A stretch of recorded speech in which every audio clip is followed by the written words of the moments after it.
ಹೀಗೆ ಮಕ್ಕಳು ಕೈಯಲ್ಲಿ ಕೊಡೆಯನ್ನು ಹಿಡಿದು ಮಳೆಯಲ್ಲಿ ಆಟಾಡುತ್ತಿರುವ ದೃಶ್ಯ ಕಂಡು ಬಂದಿದ್ದು ದಾವಣಗೆರೆ ಜಿಲ್ಲೆ ಜಗಳೂರು ತಾಲೂಕಿನ ಸೊಕ್ಕೆ ಗ್ರಾಮದ ಖಾಸಗಿ SKOTS ಮೆಮೋರಿಯಲ್ ಶಾಲೆಯಲ್ಲಿ ನಿನ್ನೆ ಅಂಬ್ರೆಲಾ ಡೇ ಆಚರಿಸಲಾಯಿತು. ಇದು ಪ್ರತಿ ಜುಲೈ 2ನೇ ತಾರೀಕು ಆಚರಿಸುತ್ತಾರೆ. ಹೀಗಾಗಿ ಮಕ್ಕಳಿಗೆ ಅರಿವು ಮೂಡಿಸಿದರು.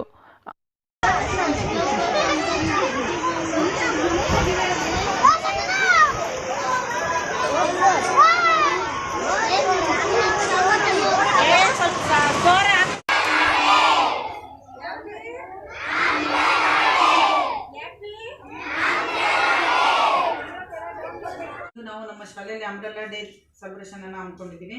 ಇದರ ಉದ್ದೇಶ ಏನಪ್ಪಾ ಅಂತಂದ್ರೆ ರೈನ್ ಸೀಸನ್ ಆಗಿರೋದ್ರಿಂದ ಮಕ್ಕಳಿಗೆ ಪಠ್ಯೇತರ ಚಟುವಟಿಕೆಯಲ್ಲಿ ಈ ರೈನ್ ಸೀಸನ್ ಬಗ್ಗೆ ಇರೋದ್ರಿಂದ ಈ ರೈನ್ ಸೀಸನ್ನ ಮಹತ್ವವನ್ನ ಅಥವಾ ಅದರ ಉದ್ದೇಶವನ್ನ ಮಕ್ಕಳಿಗೆ ತಿಳಿಸಬೇಕಾಗಿತ್ತು. ರೈನ್ ಡೇಸ್ ಅನ್ನೋದೇ ಏನಾಗಿದೆ, ಪ್ರಚಲಿತ ದಿನಗಳಲ್ಲಿ ರೈನ್ ಡೇಸ್ ಅನ್ನೋದೇ ಕಡಿಮೆ ಆಗ್ತಾ ಬರ್ತಾ ಇದೆ. ಅದರಲ್ಲೂ ಮಕ್ಕಳಿಗಾಗಿರ್ಬೋದು, ದೊಡ್ಡವ್ರಿಗಾಗಿರ್ಬೋದು, ಒಂದು ಪಕ್ಷಿ ನವಿಲ್ಗಾಗಿರ್ಬೋದು ಮಳೆಯಲ್ಲಿ ನೆನಿಬೇಕು ಅಂದ್ರೆ ತುಂಬಾನೇ ಇಷ್ಟ. ಮಕ್ಕಳಿಗಂತೂ ಇನ್ನೂ ತುಂಬಾನೇ ಇಷ್ಟ.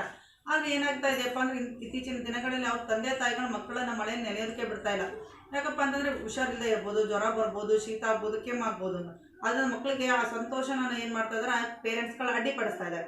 ಆದರೆ ಅದು ನಮ್ಮ ಶಾಲೆಯಲ್ಲಿ ಪಠ್ಯೇತರ ಚಟುವಟಿಕೆಯಲ್ಲಿ ಸಬ್ಜೆಕ್ಟ್ ಇರೋದ್ರಿಂದ ಆ ಒಂದು ಚಟುವಟಿಕೆನ ನೇರವಾಗಿ ಅಂದ್ರೆ ಮಕ್ಕಳಿಗೆ ರೈನ್ ಯಾವ ರೀತಿ ಬರುತ್ತೆ, ಸೀಸನ್ನಲ್ಲಿ ರೈನ್ ಬರೋದ್ರಿಂದ ನಾವು ಏನನ್ನ ಉಪಯೋಗಿಸ್ಬೇಕು, ಆ ಛತ್ರಿನ ಯಾವ ಸೀಸನ್ನಲ್ಲಿ ಬಳಸಬೇಕು ಅನ್ನೋದನ್ನ ನಾವೇನು ಮಾಡೋದು ಡೆಮೋ ಮೂಲಕ ಚಟುವಟಿಕೆಯ ಮೂಲಕ ನಾವು ಅದನ್ನು ತೋರಿಸಿದ್ವಿ.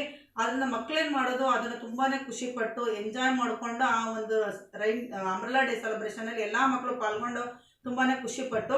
ಇದರಿಂದ ಅವ್ರಿಗೇನು ಅರ್ಥ ಆಯ್ತಪ್ಪ ಅಂದ್ರೆ ರೈನ್ ಡೇಸ್ ಅಂದರೆ ಮಳೆ ಬರುವ ಸಮಯದಲ್ಲಿ ನಾವು ಛತ್ರಿನ ಉಪಯೋಗಿಸ್ಬೇಕು, ರೈನ್ ಕೋಟ್ನ ಉಪಯೋಗಿಸ್ಬೇಕು ಅನ್ನೋದು ಮಕ್ಕಳಿಗೆ ಗೊತ್ತಾಯಿತು.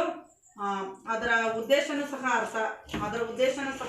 ಅಂಬ್ರೆಲಾ ಡೇ ಮೂಲಕ ಮಕ್ಕಳಿಗೆ ಮಳೆಯ ಮಹತ್ವ, ಮಳೆಗಾಲದಲ್ಲಿ ವಹಿಸಬೇಕಾದ ಮುಂಜಾಗೃತಾ ಕ್ರಮಗಳ ಬಗ್ಗೆ ಅರಿವು ಮೂಡಿಸಲಾಯಿತು. Report DTV news.